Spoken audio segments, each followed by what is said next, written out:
Hello and welcome back to the Grapple Theory podcast. Thank you so much for joining us once again. Now, this week we're stepping out of the ring and into the world of photography to talk to one of the guys who you'll probably have seen around ringside at loads and loads of shows like Eve and Progress and Resurgence, getting his snapshots of the wrestlers, posting them online, via venues and the events, will put them on their websites as well. He does some excellent work. We're going to be talking to him all about his photography work, but also about a show that he's putting on himself as a promoter. I think it's the fourth or fifth one he's done in his career. It's called Wrestling Goes Forth, and it's going to be held at the end of the month as part of Wrestival at the Pleasance Theatre in Islington. We're going to be talking to him all about that, his photography career, and how he even got in the ring a couple of times himself to wrestle. So stick tuned for all of that. It's going to be an absolutely fantastic episode we got this week. Delighted to welcome onto the podcast Rob Brazier of Head Drop Photography. Rob, thank you so much for joining us on the podcast.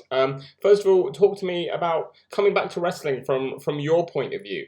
I mean, obviously we've spoken to wrestlers about how it's been, but as a photographer coming back and having these shows sort of wind up again, how has that been for you? It started really slowly to the point where I thought it may not, stuff might not be coming back.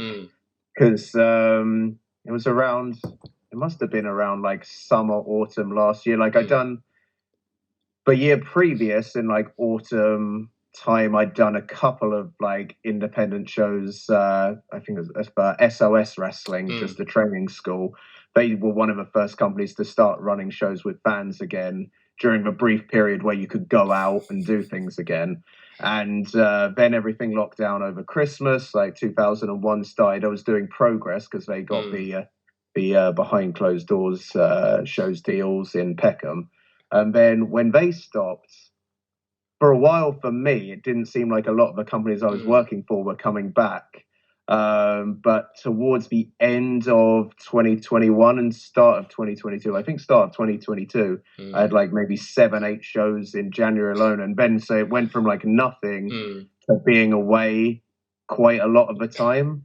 I'd been preparing my girlfriend for months saying just so you know, because we met in the pandemic, just so you know, eventually wrestling will come back. And I was after it, I was like, oh, maybe it won't. But just so you know, wrestling will come back at some point. So my weekends might be slightly busier. And yeah, eventually, after a few months of going, will it come back? It's now started to get really busy again, with companies obviously Progress runs super regularly, and that's one of my main companies.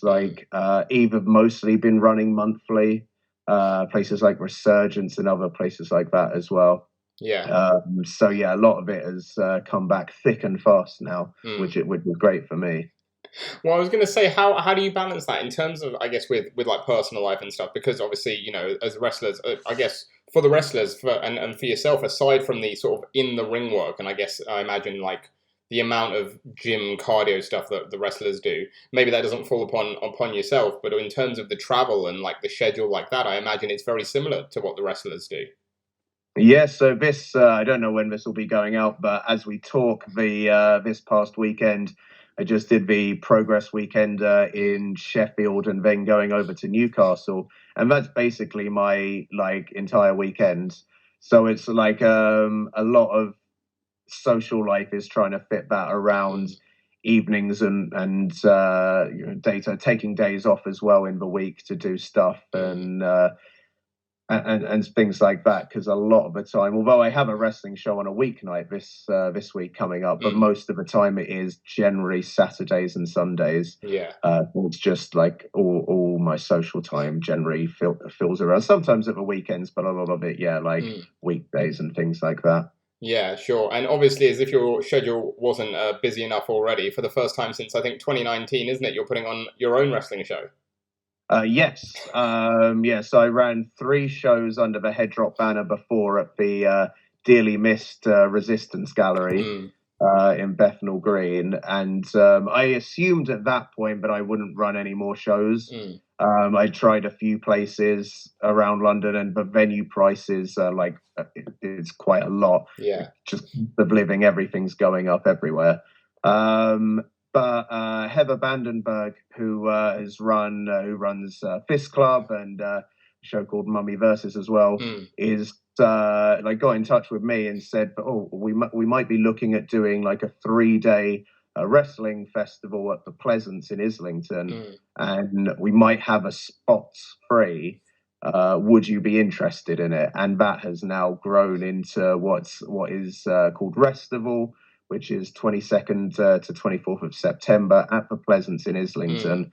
And head drop will be show 2 on day 1, so that will be September 22nd, and we're running a show there, which I'm really looking forward to. Like, I wasn't entirely sure, like I said, if anything from my end promoting wise would be coming back. So this is a nice way to start up again. Yeah, for sure. I was going to say a few things you mentioned there that I want to get into. The first being when Heather gave you that call, because we spoke to Heather very early on in our like grapple theory sort of starting up about Mummy Versus, and she lives and breathes wrestling. You can tell she just loves it.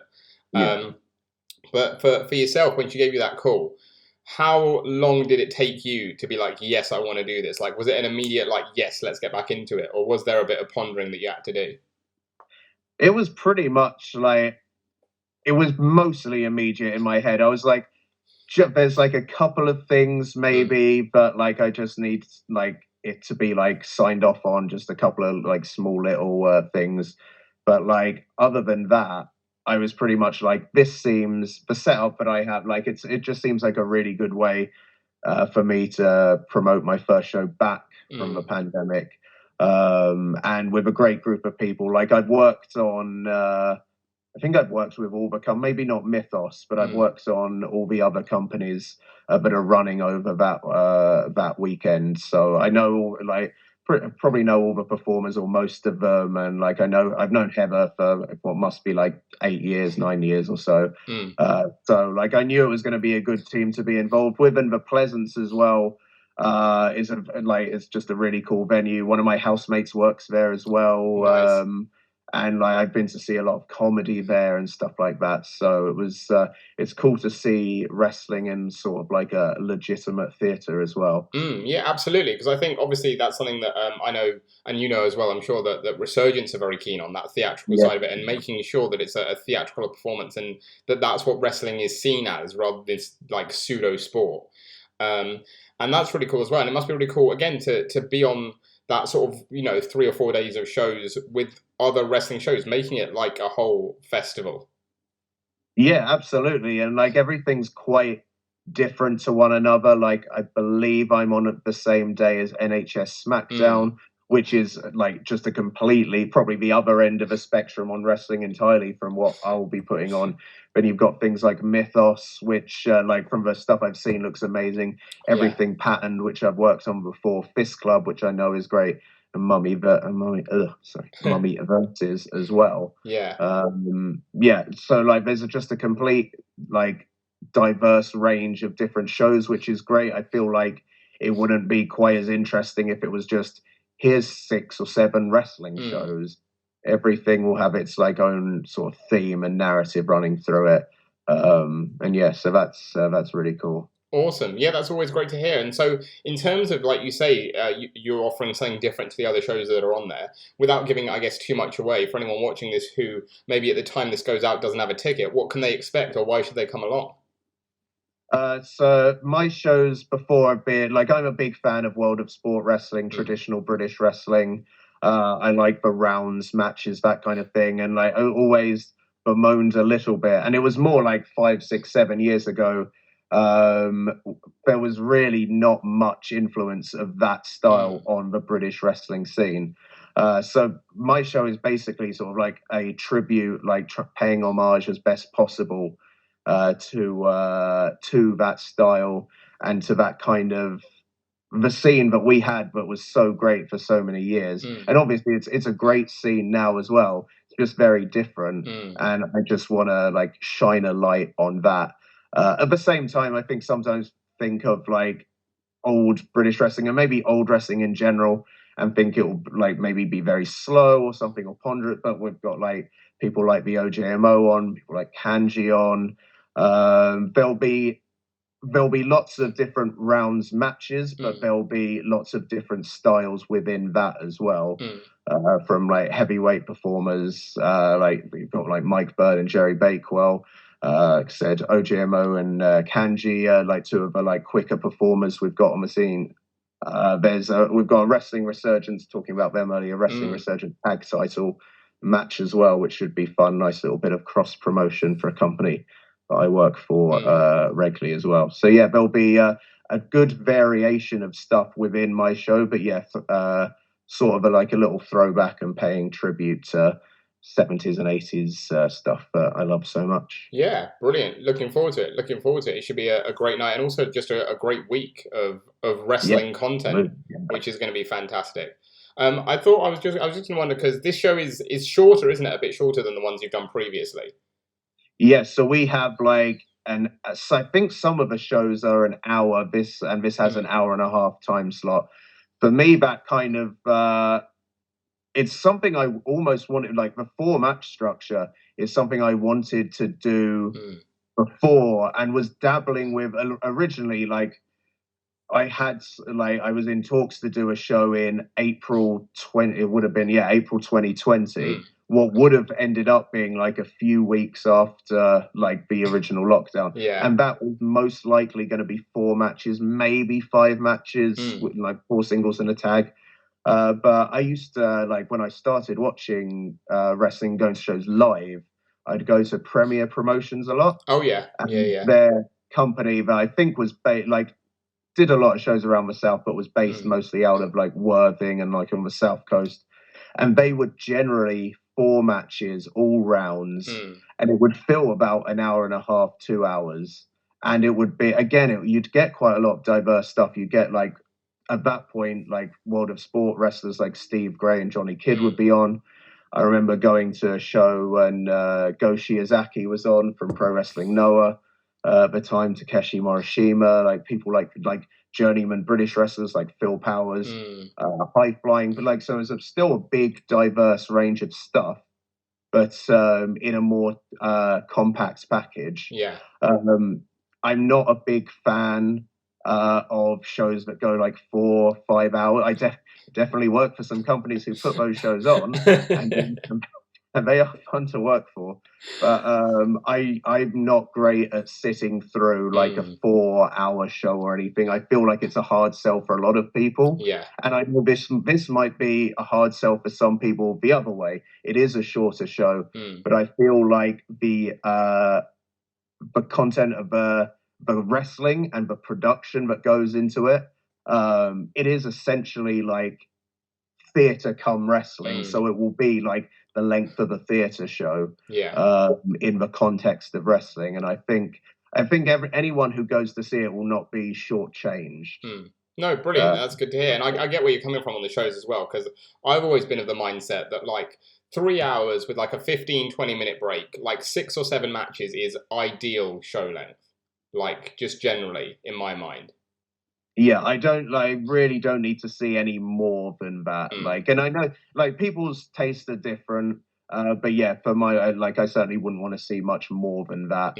And especially when you've got, for this, like 2 shows, like I've been to WrestleMania and worked, like, you know, been to several of the shows over there, and like doing like a 4-hour show running to another venue, doing another 4 hours, like that can be very tiring. So like, especially when we've got 2 shows a day here, I think people will be appreciative of the length.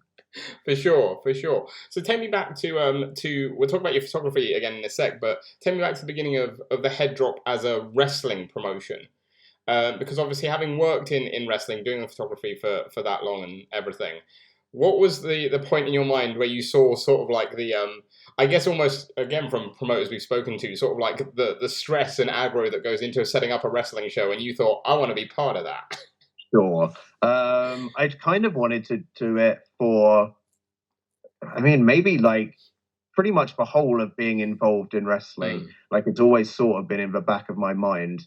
And like early on, it seemed like a really good idea, like with my 0 experience. And I was like, oh, maybe I'll do a wrestling show. Maybe I'll do. And then I like fortunately talked myself out of it. And then years and years and years passed, and then I was working a lot of a Resistance gallery doing Lucha Britannia and like every other show pretty much that was running there. So I got to know, especially through Lucha, got to know the owner of the Resgal, Gary Vanderhorn, pretty well. And I was seeing more and more companies run shows there, and it was sort of like, why not? And in my head, I was like, I have an angle here. Like I want to do like a World of Sport style show, or at least pay tribute to that.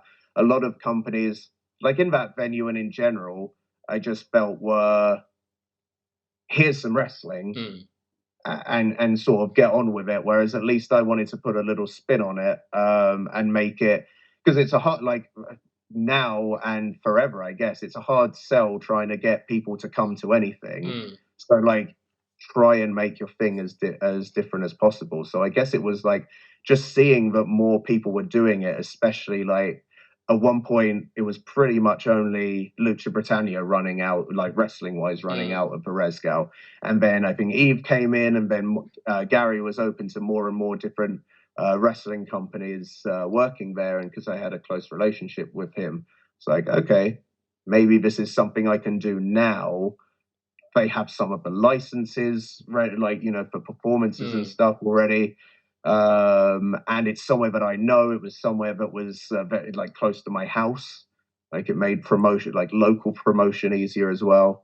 So yeah, that was sort of it. Just like the access I had to stuff, and then by that point as well, the familiarity I had with the wrestlers as well. Yeah, sure. And that must be nice as well, when, especially when you're trying to book something, to be able to go to them and them to know you and have worked with you before, albeit in a different capacity, but to have that bond with you already. Yeah, absolutely. Like, I think the people I got in touch with, like, I knew all of them, like, quite well, knew all of them for a few, other than, well, no, actually, I'd known Timothy Thatcher for a couple of years as well, but everyone else I'd known, like, quite well. So it was, yeah, I think they were all just quite excited about it, or at least that's what they said to me. Yeah, it was nice to have people that I knew, liked, and most importantly, were really good wrestlers on board. Yeah, absolutely. And in terms of, like you mentioned, we mentioned Resurgence and Heather's work as well, in terms of offering something different. And obviously this is doing no disservice to other wrestling promotions, but I think obviously Resurgence are somewhere they do it very different in terms of the way they go about the show, and the, I guess, more theatrical aspects that are implemented in their storylines and the way they run. And that must be really, really fun to see. Must be fun to be part of when you work there as well, in terms of just seeing this show that's built more like a theater production than a wrestling show, or like a, what you'd assume is a classic wrestling show. Oh yeah, absolutely. Like, I can't remember exactly what show I came in with Resurgence, but it was fairly early on. And yeah, like, it was something different than I'd seen like most places try. Like, at that point still, I'd say, other than Lucha Britannia and like maybe one or two other places, a sort of Riptide, I guess, at the same time, still coming from a different angle, but framing wrestling like differently production wise, at least. Yeah, Resurgence were coming from like a different place, and that was just fun to see. And like running in, as a photographer, like running in theaters generally means you have really good lighting and really good production and stuff, which makes my job easier and gives me more creative stuff to play with as well. So that's really cool, getting to work with them. And they're all really creative people, so they like appreciate the work that I do, and will like often have like ideas themselves, which is great, because like a lot of time, which is like good and bad, but like a lot of promoters will like bring you in but don't have like, I guess, an idea of the branding or whatever, or like how they would like photos to look. But they came in and they had like a clear idea of stuff, so that was really cool. Yeah. And something you picked up on there that I want to get to is, you mentioned like differences in promotions, and that's something, I guess, as someone who stands in the crowd, who's a fan and goes to different shows. Like you mentioned Riptide, and Riptide was like my regular haunt because I used to live in Brighton. Cool. So I was there like every month for their shows, and there you could tell there was something different from from other wrestling promotions and what they were putting on. But as a photographer, whether you're at Progress or Eve or Resurgence, do you feel those differences in, say, like the atmosphere and what's happening around you while you're working?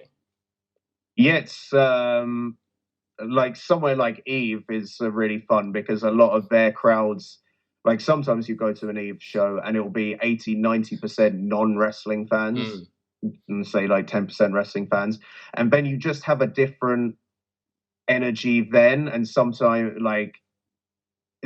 then I'll find myself taking more and things like that because people are getting into it in a different way when you don't always see, and they might not know like the tropes of wrestling shows, and like that's something like that is really fun to see. And like Riptide, obviously they had a very specific kind of lighting style, and that evolved over time. Like it started off on show one, like it was, you could see what they were going for, but like say 5-10 shows down the line, then they completely like honed it, and it looks amazing.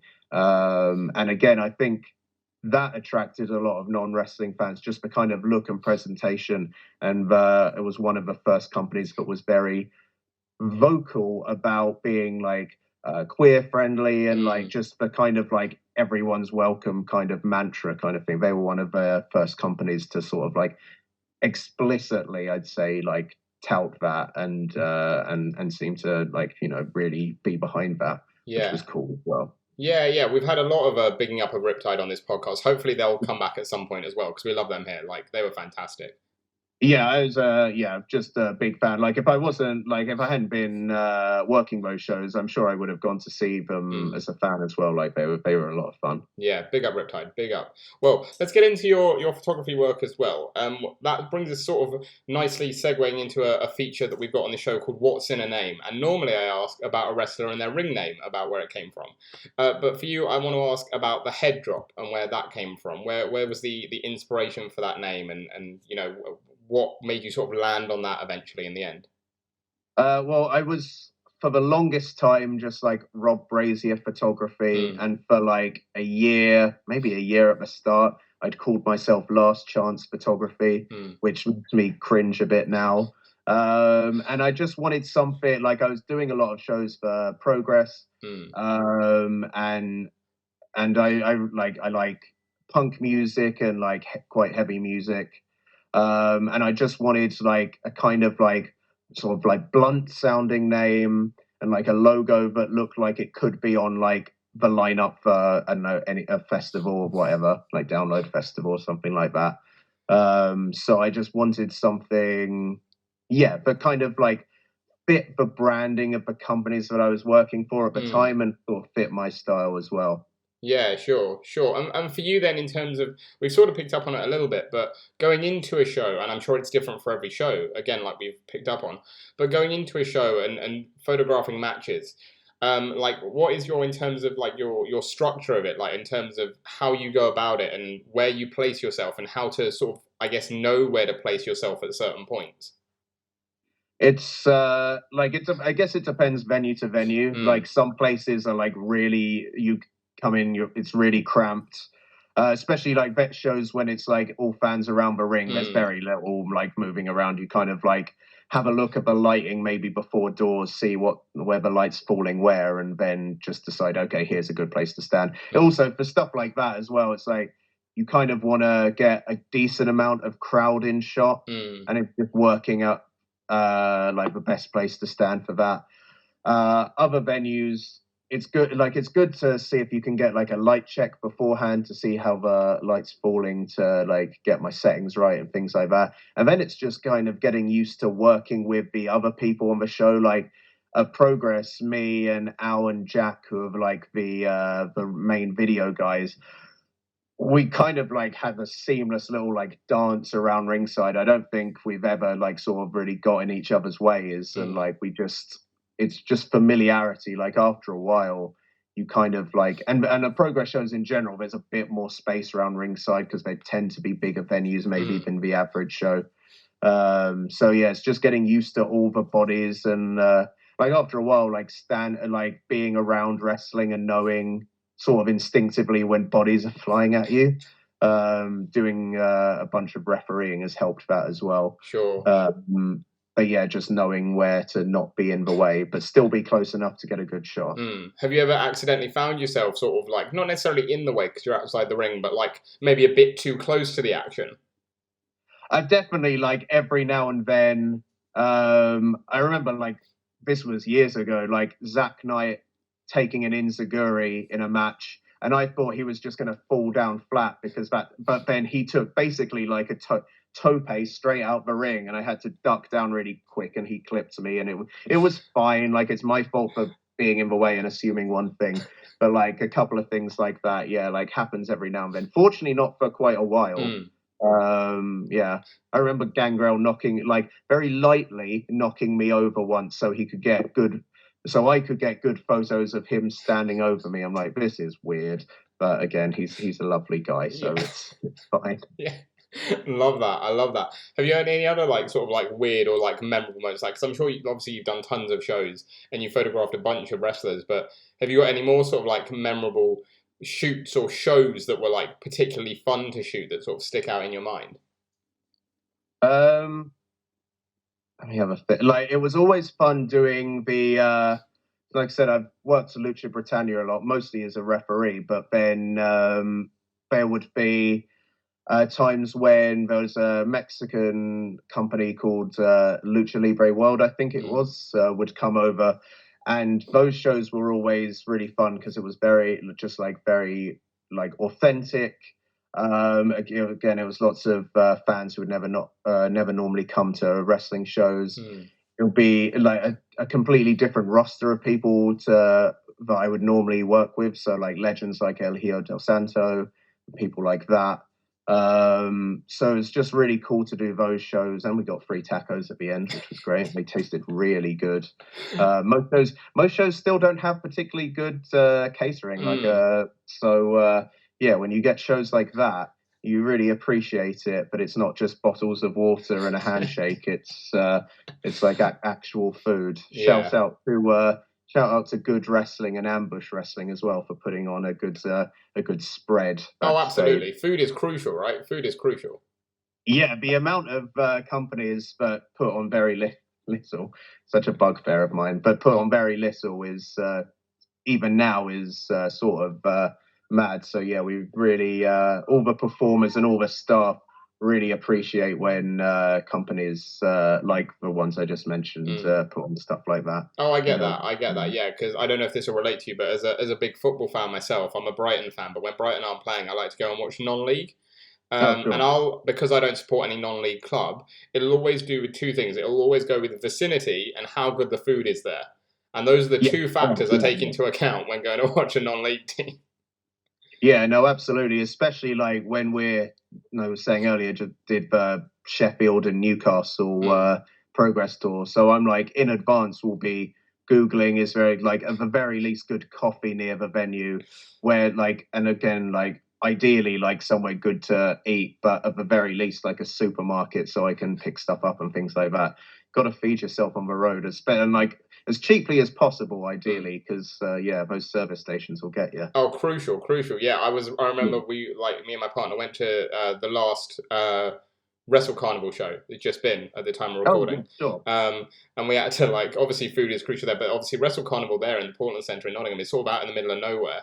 So we had to, after the show, rush up to the McDonald's in the town centre and then rush back to the station so we didn't miss our like last train back to London. Oh, sure, yeah. And that's There's a really good coffee shop. I think it's called 2000 Degrees. I might be misremembering that, but like that's like a 10-minute walk just into town. Yeah. And that's really so. I always head there for coffee and some kind of sustenance. Yeah, stock up. Yeah. Brilliant.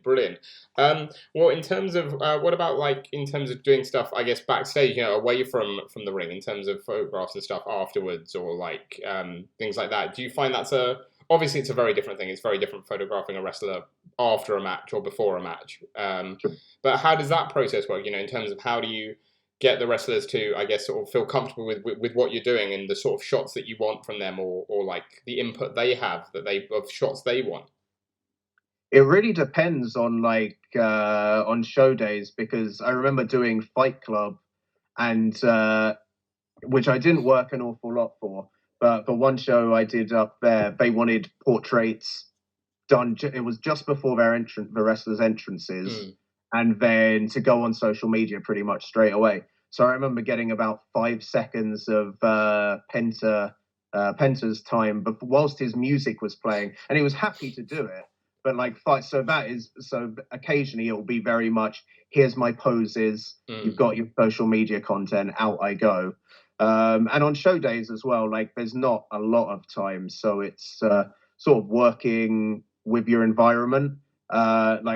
Progress Sheffield show we just did, Damo won the Progress title there, and the only kind of space in that venue with sort of like a blank background to do sort of like standard match graphic portraits also is on quite a nice grungy looking staircase. So he saw that straight away and it's like, shall we do some post-match photos here, where I'm like just sort of like in the moment looking at the belt, like looking at you, and just for him as well, like cooling down a little bit and getting something a bit more natural. And then we can just go to the side here and then do the photos for like match graphics and something, just in case something needs to go on social media like straight away to update stuff.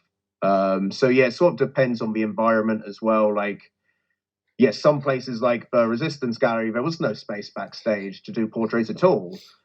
So like if you could get wrestlers in gear before showtime, then you'd be able to get pictures. If not, then there's basically no post photos on those days. But it depends. Like I found as well, like after a while, it must be something that's drilled into American wrestlers and maybe Japanese wrestlers as well. I remember doing an Eve show like September 2018 or 19, and it had like, I think Trish Adora was on, Priscilla Kelly was on, Holly Dead was on. There was maybe one or two more American wrestlers, and I think Tsukasa Fujimoto as well. And they were all in gear before doors, so like managed to get them, and like a couple of the British wrestlers as well. But it must, I find in general, like American wrestlers will be ready often before doors, so it must be something cultural over something there. In the water, yeah. But yeah, it's very venue specific and environmentally specific.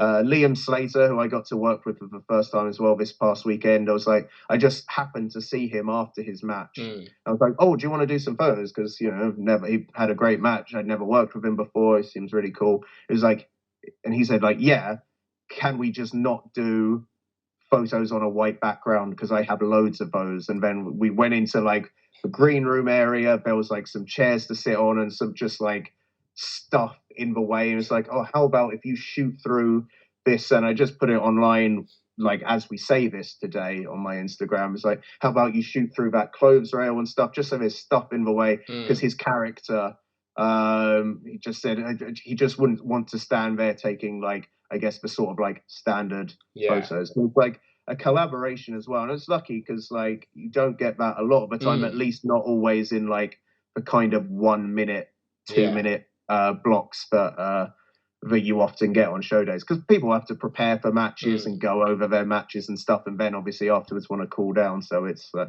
was thinking about that earlier today, actually. It's sort of mad. We often do like what is essentially theatre cast photos in the space of a minute backstage of a venue before or just after they've performed. Have not happened. Wrestling's such a weird kind of mesh of everything, where the performers and basically everyone does like 2 or 3 extra jobs than they would normally have to. Were they doing any other line of kind of like performance? For sure. No, that's brilliant, and that must be nice for you as well to get those moments where just something's a little different. Just it's a little bit something you maybe haven't experienced before in a photo shoot. Yeah, absolutely, and I quite like when I can, when the venue like sort of allows for it lighting wise, to wander around and like see if I can get some like candid shots as well. A lot of the time it will be difficult because a lot of the venues I work for are quite dark and like short on space. But when you do have like there was a really nice, near where I was taking the pictures of Damo, there's a really nice corridor going down. I got a couple of nice pictures of Hayata from Pro Wrestling Noah down there as well. So it's like nice to get that kind of thing as well. And sometimes I did Pro Wrestling Eve a few years ago. They were having an article, I think it was Stylist magazine got in touch with me, which was cool because I see that, like at the time, that magazine was going out on a Wednesday every week in London, giving out free when you like got the tube. So someone would be handing that out every week. So I knew the magazine. Yeah. And they wanted to do like an article because that's when Glow had just come out, I think. So everyone was doing like a thing on women's wrestling, and they wanted like some like behind the scenes stuff. So it was good to like on that day just like announce, by the way, this is happening. So just so you know, I'll be doing a lot more stuff than normal, and then like talking to people as well because they wanted specific shots as well. So being able to set certain things up. Yeah. Was good. So got a lot more time to do things like that, which was a lot of fun. Yeah, that is cool. That is cool. Have you had any, I guess almost like, not necessarily starstruck moments, but like moments where you've been photographing either someone in or out the ring and you just think like, this is like really cool. Like this moment here is crazy. Like anytime I get to work with like, which unfortunately most of them are retired now, but like anytime I get to work with like World of Sport guys, it's been amazing. Like people like Steve Gray, Mal Sanders, Fit Finlay, Johnny Kidd, like people like that are like some of my favorites. And having watched them on like, obviously not World of Sport at the time, but like on when the wrestling channel first started, like 15 years or so ago now, like watching like World of Sport on there and then getting to do stuff with them is really cool. And now like I'm doing a show in a couple of months with Effie, who like I'm a huge fan of. Like I think they're great, so I'm really excited to do stuff with them. Same with like Benny a couple of months ago at Pro Wrestling Eve. But like stuff like that's really cool. Just getting to work with people like that who I've like I don't like talked about earlier, like don't have an awful lot of free times to watch wrestling, but the stuff I do, it's always cool to get to see to get to work with the people that I do watch. So yeah, stuff like that's always really cool. And getting to work like people like El Hijo del Santo, Mitsuhara Misawa, people like that is just real cool. Oh, for sure. For sure. Well, now is the part of the podcast where we're going to get to know you a little bit away from your work. And the first bit starts with a new feature we've got here. You'll be the first person to answer it, so that'll be good. And it's simply just this. It's my controversial opinion, and it doesn't have to be within wrestling. Just something that you believe that you know would get you sort of like grief on Twitter, being like, "How can you say that?" Oh no. Do I have what is my controversial opinion? I try and stay away from Twitter as much as possible because of that. I mean, mine, if it gives you a hand, mine is the fact that I think pasta is very overrated. Okay. Like, See, I'm hot about that already. Yeah. The designated carbs boy. Like, yeah, I'm real hot about that. Oh, this is kind of one food related. A lot of people like just like think I'm like look at me like I'm a Martian when I say this. I hate cucumber. Really? Yeah, that is like, controversial. Because people will come back and say, but it's so watery and it's like a null taste, right? I'm like, no, man. Like, it's the crisp, the texture, you have the freshness, everything. Basically, any kind like iceberg lettuce. Like, I never was a big salad guy to begin with, but I can appreciate like rocket and stuff like that. But like the watery ones, cucumber, I hate. Can't that like if someone like sticks one near me, I have to like my housemate loves it, and I have to leave the room when she's just cutting it up.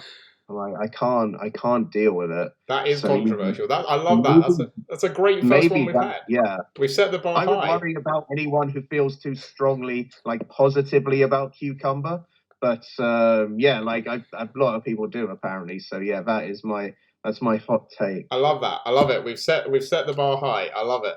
Can't wait to see what next. Yeah, I can't wait to see what other people say moving forward. Yeah. Well, that leads us on to our sort of like closing feature, and this is about wrestling because it's called "The Matches That Shaped My Life." So I'm going to give you a few scenarios wrestling-wise, and you let me know what comes to mind. Right. So the first one is the first match I remember watching.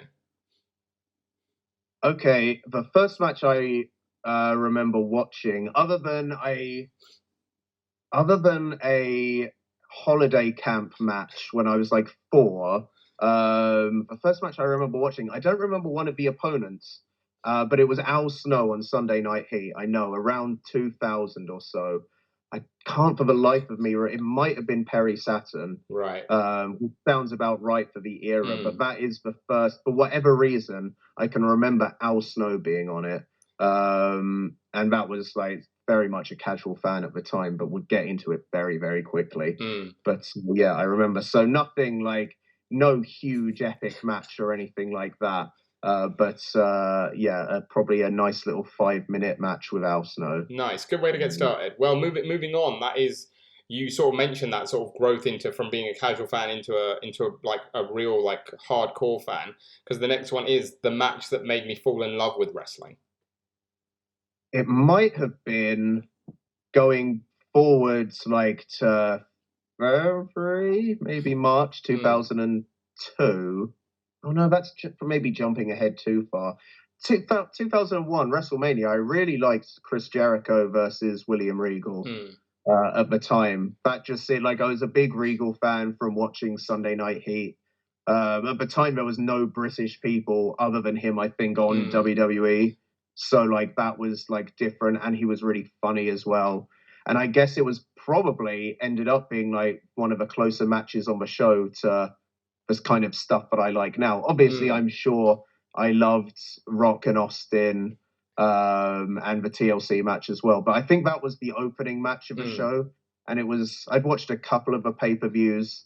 So either that, or I loved Royal Rumble 2001 as well. That was such a diverse range of like, from like, there was a bit with all the hardcore stuff in.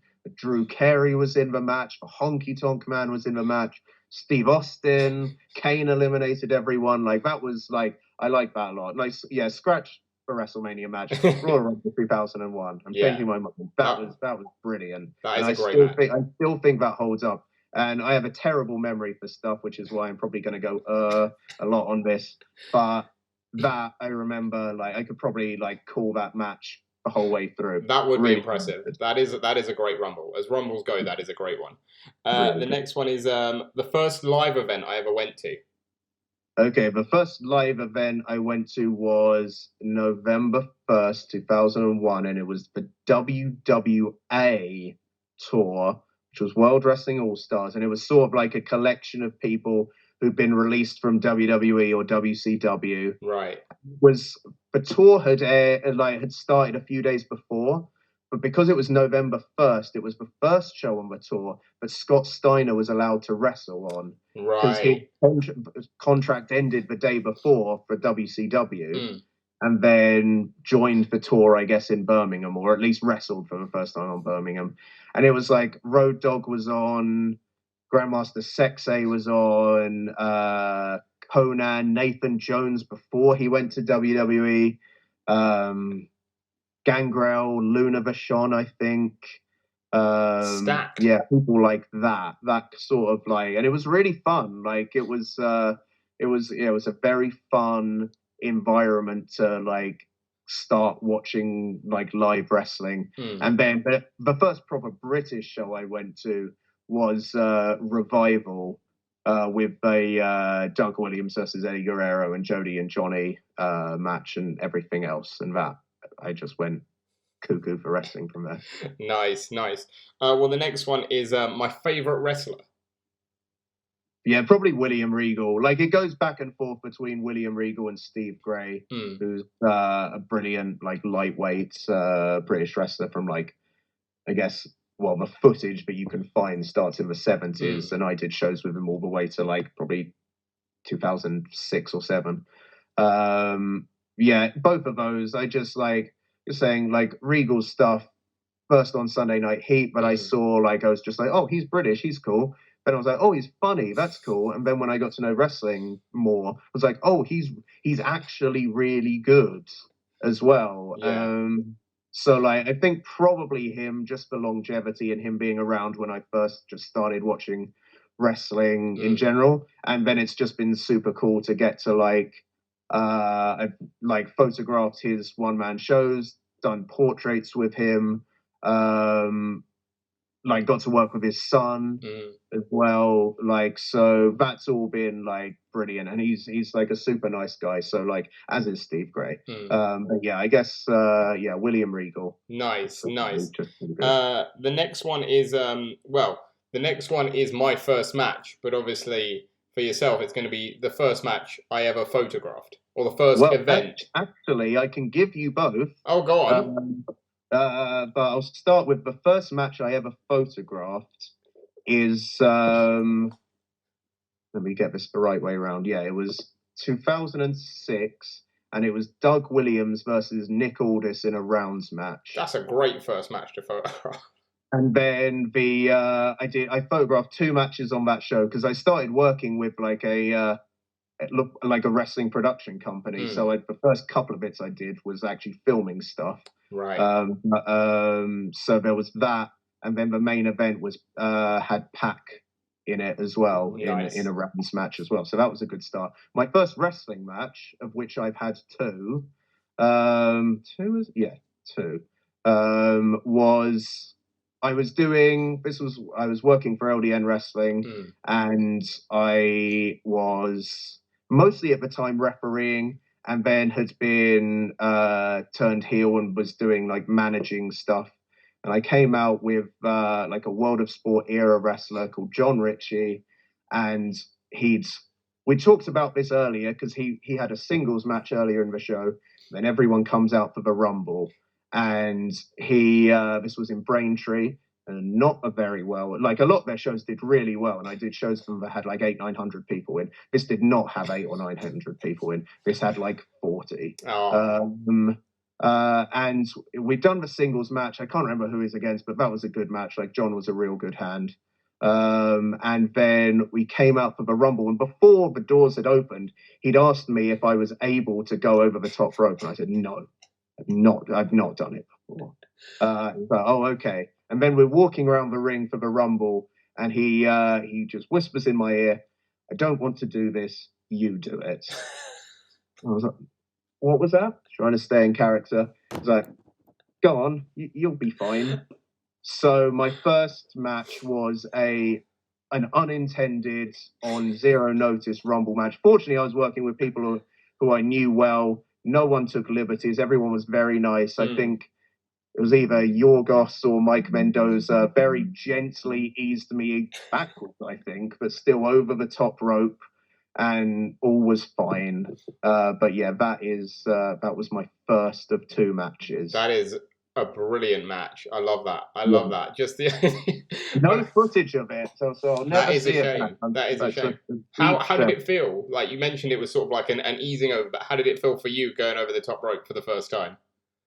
It was, I mean, it just felt sort of like being on a trampoline when you do like a kind of back, like very disorientating, but also the whole thing was just weird. I was kind of in this like little blur. I was probably like, I remember being in the corner, and like, I think it was Yorgos like doing the stomps in the corner. I'm like, I'm probably not selling any of this because like I just like in a fucking world of sorry, I'm not sure if you're allowed to swear. You are. Just cool. Not just in a world of like, what is happening?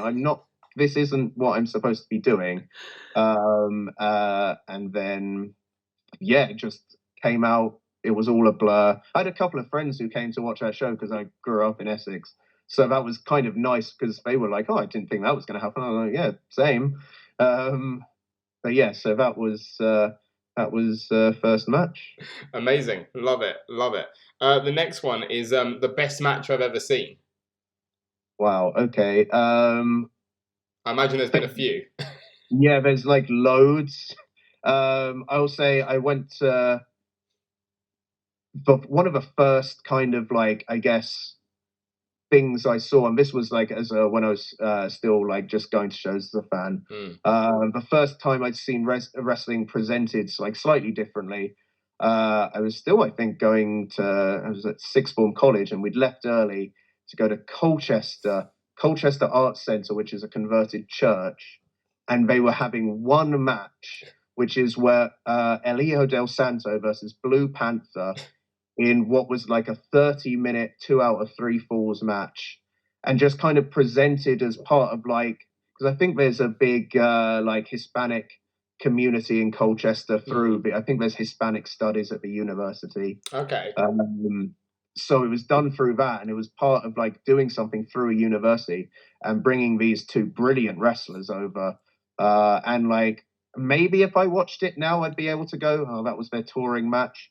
But like at the time, and I feel like I have watched it back a couple of times, and it's still really held up. Nice. Like I'm sure there's absolutely brilliant matches that I've seen with like British wrestlers. Like I think there was a Progress Unboxing with Pete Dunne and Tyler Bate, which was fantastic. Tyler versus Walter at the Wembley show was brilliant. But like, yeah, that match was just made me go like, wow, this is like, not only is it brilliant wrestling, but it's something completely different culturally as well. And it was like, it wasn't people playing dress up or anything. Like it was like a real deal. And it was just like really, really, really cool. Amazing. I love it. I love something a bit more off the cuff as well, like a bit different, a bit out there as well. Yeah, which is yeah. fantastic. So like, I'm sure there's like probably matches I've definitely like I've been lucky enough to like work with and just see as a fan some of the best wrestlers of all time. So I'm sure there's a lot more, but just off the top of my head and having mentioned Elio Del Santo earlier, like that was fantastic. Nice, nice. The next one, again, we're going to say in person, not in front of the TV, is the biggest pop I've ever heard. Wow. Let me think. It's strange. Sometimes I remember like doing like an all-star wrestling show. It was like on a Thursday night in Southend, and there being inexplicably like 1,700 people there, and just everything match after match, and like the card was stacked, but the crowd wouldn't know it because they didn't really watch wrestling. But like Bryan Danielson was on it under a mask, like Gangrel was on it, like Renee. There was like a bunch of like relatively big names, and like people like Bryan Danielson, who was like a really big name and has become obviously like massive now. But like to the crowd, it was just wrestlers. But every match I seem to remember people just going absolutely bananas for like like it's like they'd never seen wrestling before, and it was just amazing. I'm trying to think of something specific from like oh perfect Pack at Riptide. Yes, see that is my go-to. I had to pick one. Pack at Riptide. I was like, and it had 3 levels to the pop as well, because his entrance music, like he said something at the start, right? Like on his entrance music, I think he says like the name of the stable or something. Yeah. So there's like that. I think maybe I can't remember which way around it happened, but there's a couple of different beats to the music, so people got it in waves, and then he came out, and then the whole crowd then went crazy. Oh yeah. So yeah, let's go with that, because that was like, it was sold out already. No one expected, like, I'm sure people probably, because Riptide stacked their cards, but no one expected Pat. No, I remember being there, and everyone was like, everyone I spoke to was like, oh, imagine if it was Pac, but no one genuinely believed it would be Pac, like, because that would just be absurd, right?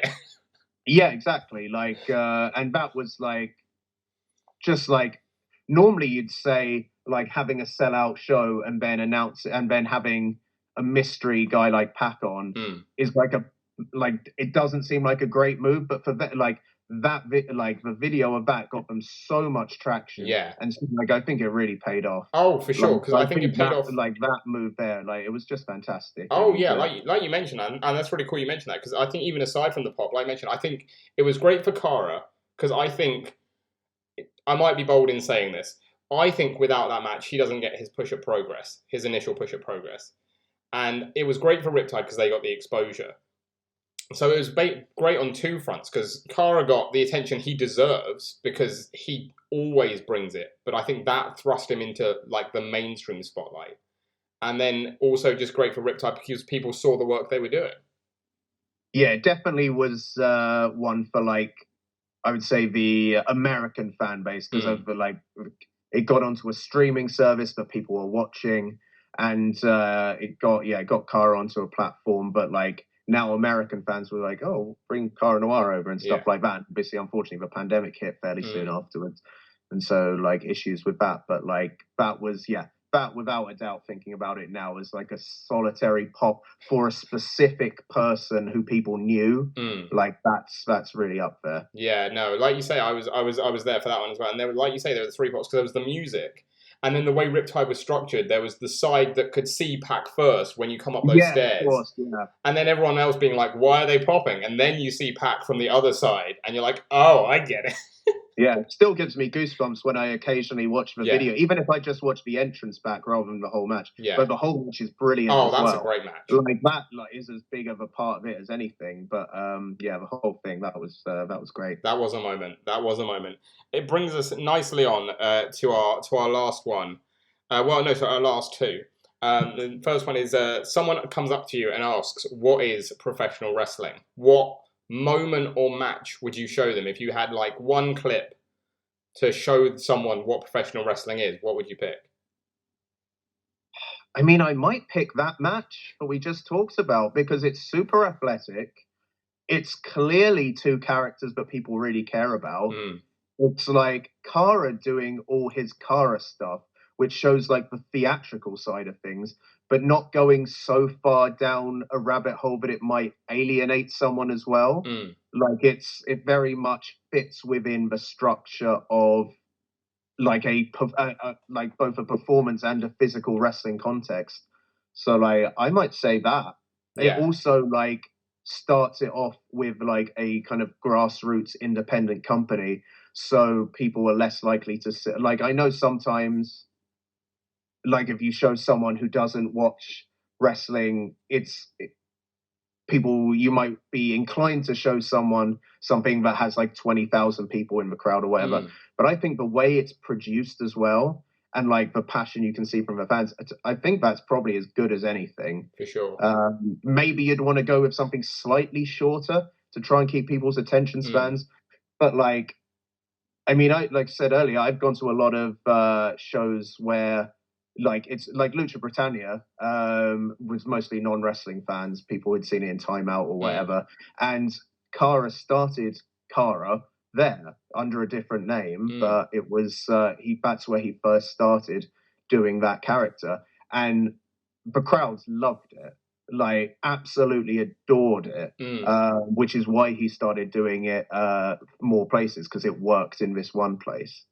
So I would show, Kara versus Pac. I think it's brilliant. I think it's probably one of the best matches of the modern era of British wrestling. Yeah. Easy. Couldn't agree more. Couldn't agree more. And that brings us on to the final one, which is I love wrestling because it's just so different to everything else, but encompasses so many things from so many other things. Like it's theater, it's sport, it's like it's music, like it's all these different elements of production. Like it's just like good wrestling. It tells a story. Like it's cinema. Like good, like really good wrestling. Like takes you on a journey, and like you get invested in these characters, like for an evening or like for their whole career or however long like the thing goes on for. But like it's just unlike anything else because it encompasses so many things from society, and just take like I say takes from so many different places, but I think so many different places take from wrestling. You only have to see that in UFC, and even going to things like darts, the amount of like promo packages and stuff that they have for like darts and things like that you wouldn't expect. Like wrestling just like infiltrates culture and is just, I'd put like a good wrestling show or a good wrestling match up against like any kind of like media, if you like, anything Absolutely. Like that. Yeah, I just think it's brilliant. Absolutely. Yeah, real good. I'm still sticking with it, holding on, clinging on. We all are. Yeah. Love it. Perfectly put. Well, Rob, thank you so much for coming on the Grapple Theory podcast. It's been a blast having you on. I hope you've enjoyed it. Yeah, no, it's been great. Thanks for having me. I really appreciate the time. I'm good. Glad. It's always nice to hear you've had a good time. And we always end with giving our guest a final bit of promo time. So this is your chance on the mic to cut a bit of a promo. First of all, I guess in two parts, where can people come and find you if they want to check out your work? And also, why should people at this point in time I guess this will go out when obviously we're recording this in advance, but when this goes out, it'll be probably another 3 weeks before wrestling goes forth. So why should people, if they haven't already yet, buy a ticket for that as well? Okay, so first of all, you can find me online at The Head Drop on Twitter and Instagram. I do have a Facebook page, but I don't use a Facebook page anymore. I don't know if anyone does now. Yeah. So those are the two. And to be honest, Instagram's the best. No, actually, I take that back. Stick on Twitter as well, because I'll be posting lots of Wrestival announcements on there. So follow that at least for the next couple of months. And then, like, coming to Wrestival and coming to, like, Head Drop Wrestling Goes Forth, I just think it's going to be something a little, like I was saying earlier, a little bit different to like the average wrestling show. Like there's more of a niche. It's a lot of wrestlers that you might not see on a lot of shows. People like, I'm like a big champion of people who I just see certain people and go, they should be everywhere. And I feel like there's a few people like that on my show. But I just think I've just announced a couple of days ago, as of this interview, like Kanji versus the OJMO. So I just think like that just screams to me, this will be a brilliant match, a match that somehow hasn't happened anywhere before, and it's going to be in a unique setting, and you get a discount if you come to multiple wrestling shows, so Wrestival shows. So you should do that as well, because all the other shows will be brilliant as well. Like, I'm looking forward to seeing all of it. I'll be there for all the Wrestival shows. But like stuff like everything patterned, I think is like super important. I think we like, going very slightly off topic, there's still a big diversity issue in British wrestling and wrestling in general. So I think shows like that are super, super, super important, and places like Eve as well, and stuff like Fist Club promoting like queer-friendly shows and highlighting a lot of queer performers. And my shows as well, I've tried to make it like a good, diverse lineup of people who deserve the spotlight and should have a bigger spotlight shone upon them.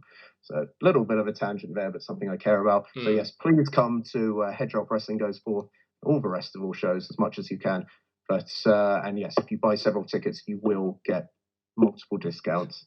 So it's very much worth your while. Yes, the perfect reason to go. Absolutely. Check it out. Check it out.